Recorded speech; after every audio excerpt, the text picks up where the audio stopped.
সুবহানাল্লাহ বলুন।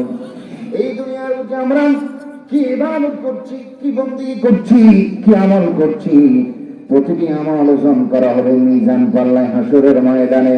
আমাদের নেকের পাল্লা যদি ভারী হয়ে যায়, আমাদের ঠিকানা হয়ে যাবে ফাদখুলি ফি ইবাদি ওয়াদখুলি জান্নাতি, আমাদের ঠিকানা হয়ে যাবে জান্নাত। আর যদি বদের পাল্লা ভারী হয়ে যায়, ঠিকানা হয়ে যাবে জাহান্নাম। ঠিক কিনা ভাইয়েরা? আবার এবার সবাই সরে সরে বলো, আমরা আখিরাতে কি জান্নাত চাই না দোজখ চাই? আওয়াজটা বড় দুর্বল হয়ে গেছে। আমরা কি দোজখ চাই না বেহেশত চাই? বেহেশতে চাইতে বলে বেহেশতের কাজের প্রয়োজন আছে। আওয়াজটা আরো জোরে, বেহেশতের কাজের প্রয়োজন আছে। এবার সবাই জোরে সরে বলুন, আমরা নামাজ চাই কি চাই না? আরো জোরে বলুন, নামাজ চান কি চান না? নামাজ পড়তে হবে কিনা? নামাজ পড়তে হয় কিনা? নামাজ পড়লে জান্নাত পাওয়া যায় কি যায় না? এজন্য নামাজ পড়বেন, নামাজ পড়বেন, নামাজ পড়বেন। শুধু ইমানদার দাবি করলে হবে না, শুধু ইমান ইমান করলে হবে না।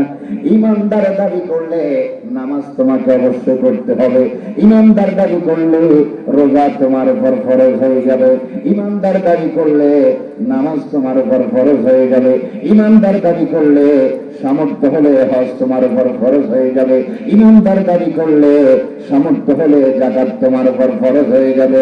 আল্লাহ যা ফরজ করেছেন, আল্লাহ যা ফরজ করেছেন, ওয়াজিব করেছেন, সব ফরজ ওয়াজিব সুন্নাত আমল আমরা চাই কি চাই না? এজন্য ভাইরা আমার, নেক যত বেশি হবে, আখিরাতে মিজান পাল্লায় নেকের পাল্লাটা ভারী হবে। আর গুনার পাল্লা গুনাহ যদি বেশি ধরেন, গুনাহ যদি বেশি হয়ে যায়, গুনার পাল্লাটা ভারী হয়ে যাবে। যদি গুনার পাল্লা ভারী হয়ে যায়, আমলনামা বাম হাতে আসবে। আর নেকের পাল্লা যদি ভারী হয়ে যায়, আমলনামা ডান হাতে আসবে। আল্লাহ রাসূল বলে, হাসরের ময়দানে যার নেকের পাল্লা ভারী হয়ে যাবে, তার আমলনামা ডান হাতে প্রদান করা হবে। যার নেকের পাল্লা বদের পাল্লা ভারী হবে, আমলনামা বাম হাতে বাম হাতে পাবে।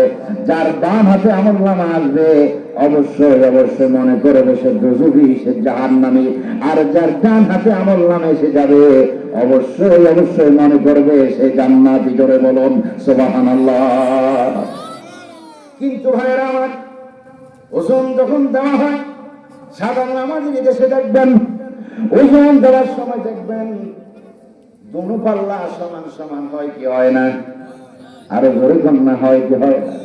ওই আখিরাতে শুধু নেকের পাল্লা ভারী হবে আর বদের পাল্লা কম হবে। বদের পাল্লা ভারী হবে আর নেকের পাল্লা কম হবে। শুধু তা হবে না, আল্লাহ এমন বান্দারও ওজন করা হবে সেখানে, যেখানে দেখা যাবে নেক এবং বদের পাল্লা সমান সমান।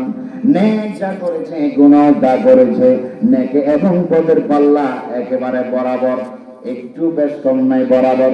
এবার আপনারা বলুন, যদি নেকের পাল্লা ভারী হয়,